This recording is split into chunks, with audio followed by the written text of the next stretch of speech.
हमारा उद्देश्य किसी की धार्मिक भावनाएं भड़काना नहीं बल्कि भगत समाज को सही राह दिखाना है। दोस्तों, स्वागत है आप सभी का हमारे YouTube चैनल एमपी फास्ट खबर में। आप सभी देख रहे हैं हमारा प्रोग्राम आध्यात्मिक बड़ी बहस। आप सभी के बीच आज हम दो संतों के आध्यात्मिक विचार लेकर आए हैं।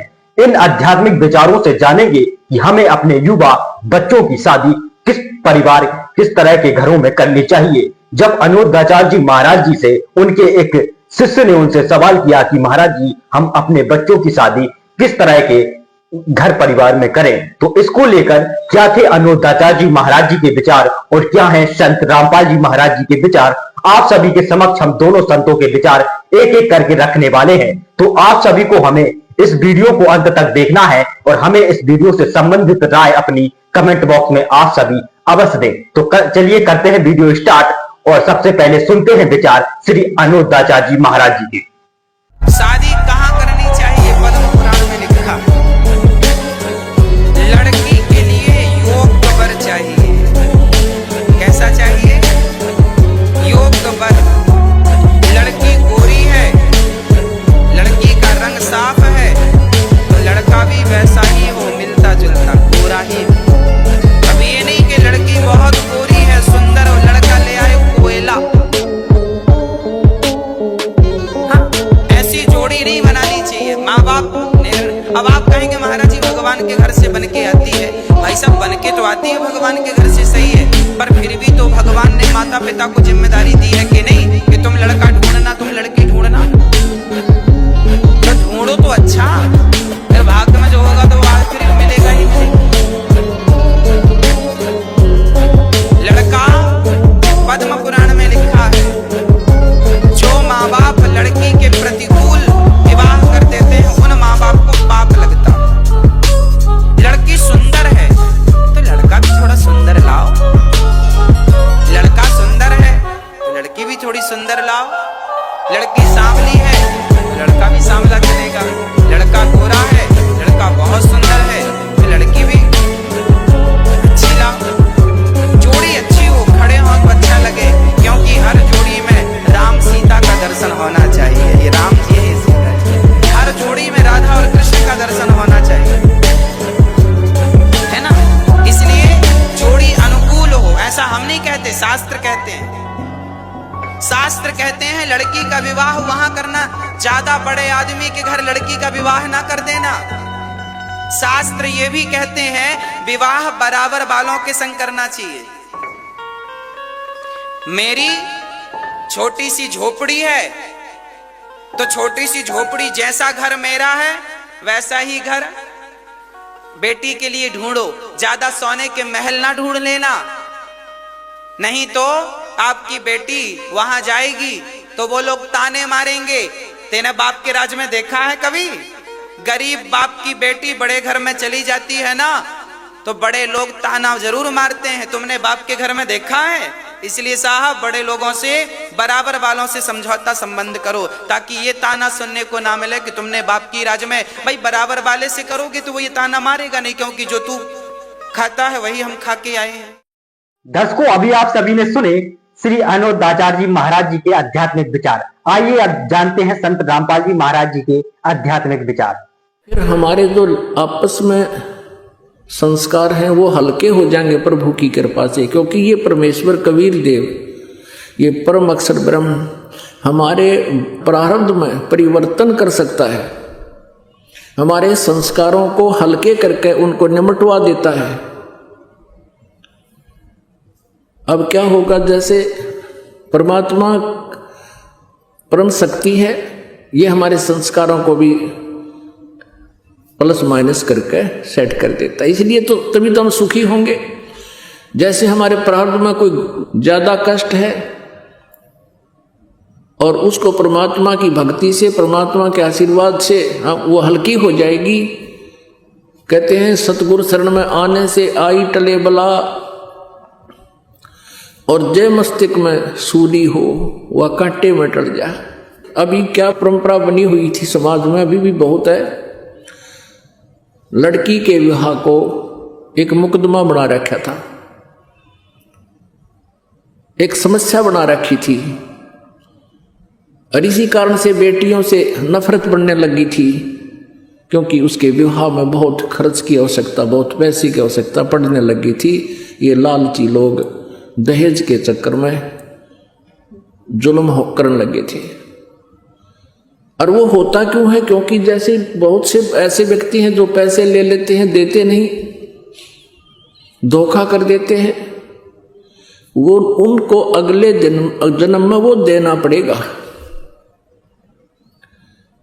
ऐसे देना पड़ेगा मन मानो वो दामाद बनकर ले, वो देना पड़ेगा, और कई गुना हो जाएगा तब तक ब्याज ब्यूज लाग गए। तो परमात्मा की शरण में आने के बाद वही विवाह आज आप देख रहे हो, उस परमेश्वर की कृपा से परमात्मा ने हमारा ज्ञान हटा दिया। यहाँ पर बच्चों का विवाह करा दिया जाता है, और 5-7 भगत उनके रिश्तेदार आते हैं, घर वाले, और यहाँ आश्रम में उनका 10 रुपये खर्च नहीं होता। सिंपल रोटी जो रोज हम बनाते हैं वही खाएंगे।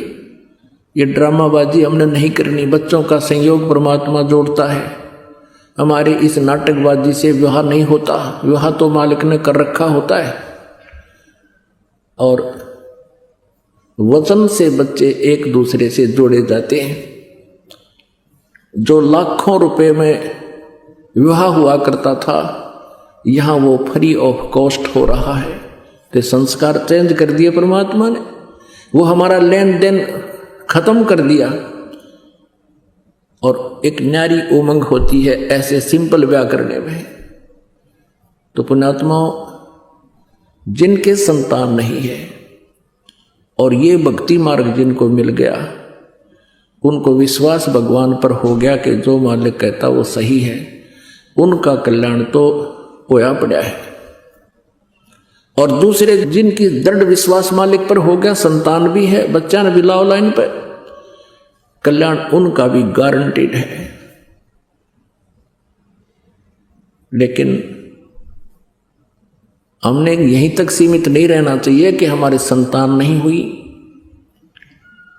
यदि ये मार्ग ना मिलता, और जिन बहन विशेषकर इस बात को सहन नहीं करती, और वो सहन करना चाहें तो संसारिक लोग कोई ना कोई इंजेक्शन जरूर ला दे रोज या तीसरे दिन, या तो कोई पड़ोसन आवेगी पूछेगी एक बहू का कोई बालक नहीं हुआ, 5 वर्ष हो गए ब्याह ने, तो ये कहेंगे कि ना कोई दया नहीं हुई भगवान की, एक जातक तो चाहिए था।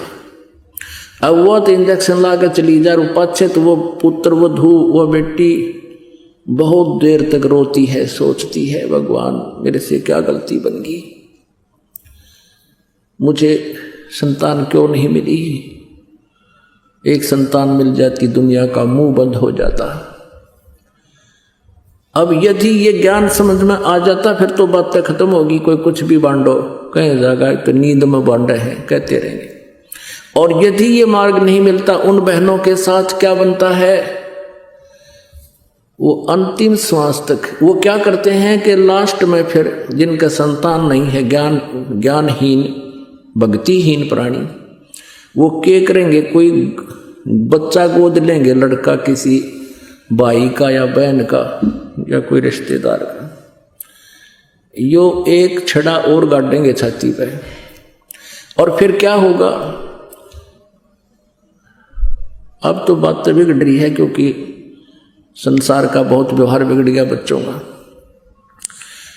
फिर घर में कहा सुनी भी होगी, बच्चे की पुत्र वधू भी होगी गोद लिए हुए की, फिर बूढ़ा बुढ़िया बैठ कर रोया करेंगे, नो कहे हमारा बेटा होता था कि आज नो कहता मेरे को। वो तो समस्या पैदा करेली गोद लेने वाली तय। और अंत में क्या होगा फिर उसके साथ, वो संतान का अभाव फिर भी सतावेगा। मरते समय तक भी वो बहन वो माई यही करती हुई मर जाएगी, हे भगवान मेरा संतान होती। आज मैंने बहुत कुछ सुनना पड़ा जनता का। अगले जन्म में यू काल उसकी इसी दुर्गति करेगा, या तो कुतिया का जन्म देगा अगले 8 जाम एक कब्र में संतान तुम, या किते सुअरी की जुनी देगा। एक ही टाइम एक ही ब्यात पे 12 पैदा करेगी गले, तो खूब जाम के छक दे, या तेरी कसर ईब काट दूं। तो परमात्मा कहते हैं इस काल के जाल को समझो, परमात्मा ने जो भी कर रखा है उसमें संतुष्ट रहो और अपना पीछा छुटवाओ। मानुष जन्म पाए कर नहीं रटे हरि नाम, जैसे कुआ जल बिना फिर बनवाया क्या काम। अब क्या बताते हैं परमात्मा कि ये थी आप जी संतान को ही महत्व देते हो, तो सुन लो इसका परिणाम। 1 लाख पूत 1.25 लाख नाती, उस रावण के दीवान बाती।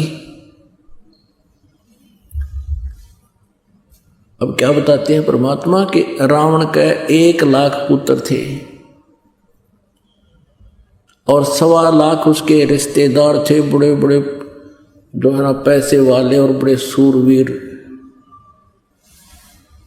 क्या मांगो कुछ थिर न रहाई, देखत नैन चला जग जाई। 1 लाख पूत 1.25 लाख नाती, उस रावण के दीवान बाती। आप तो भगवान से एक पुत्र की प्राप्ति के लिए खाड़े कर रहे हो,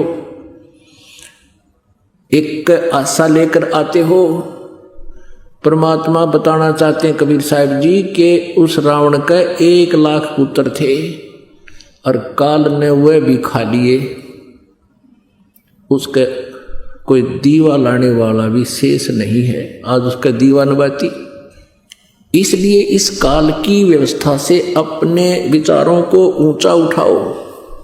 दोस्तों वीडियो अच्छा लगा हो तो वीडियो को लाइक कमेंट शेयर जरूर करें और वीडियो से संबंधित अपनी राय हमें कमेंट बॉक्स में अवश्य दें। अगर आप सभी हमारे चैनल पर पहली बार आए हैं तो हमारे चैनल को सब्सक्राइब अवश्य कर लें। मिलते हैं ऐसे ही वीडियो के साथ नेक्स्ट वीडियो में, तब तक के लिए जय हिंद।